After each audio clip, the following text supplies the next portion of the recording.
Good morning বন্ধুরা, কেমন আছো সবাই? আশা করি খুব ভালো আছো।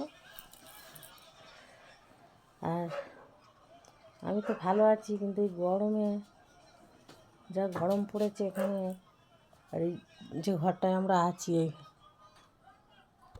ঘরটা এত ছোট, জানলা আছে সব আছে, কিন্তু দেখো জানলা এত ছোট, জিনিসপত্র ভর্তি। আর এত গরম, মানে গরমে ঘরে মানে থাকতেই পারছি না। তার মধ্যে কারেন্ট চলে যাচ্ছে বারবার।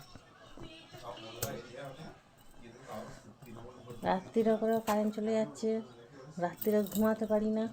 দিনের বেলাও দেখো কারেন্ট নেই। এই হাত পাকা দিয়ে কতক্ষণ হাওয়া করবো বলো?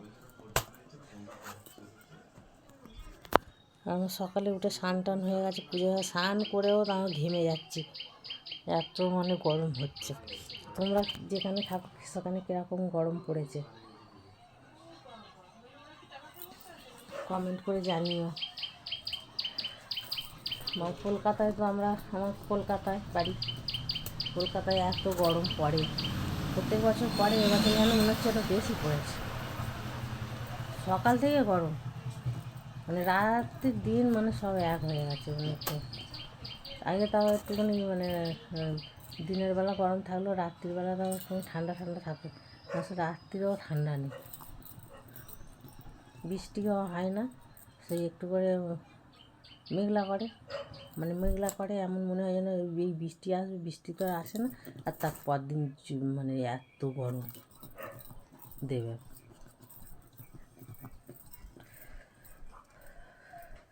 স্নান হয়ে গেছে, পুজো টুজো হয়ে গেছে, ঘরের সব কাজ হয়ে গেছে, কিন্তু দেখো কী গরম। চাটা যে খাবো, চা বানিয়েছি, চা খাবো, মানে গরমের জ্বালায় চা খেতে ইচ্ছা করছে না।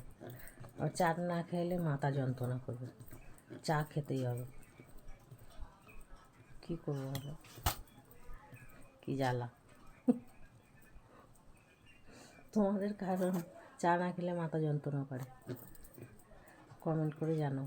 আমার তো চা না খেলে মাথা যন্ত্রণা করে। লিকার চাই খাই, কিন্তু তাও খেতে হবে।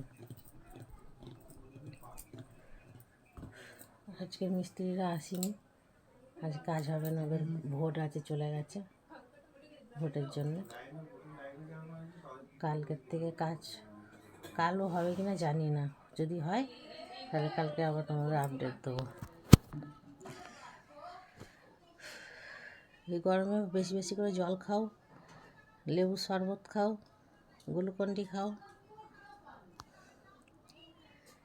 আর ভালো থেকো, সুস্থ থেকো, নিজের খেয়াল রেখো। Tata, bye bye. আবার পরের ভিডিওতে দেখা হচ্ছে।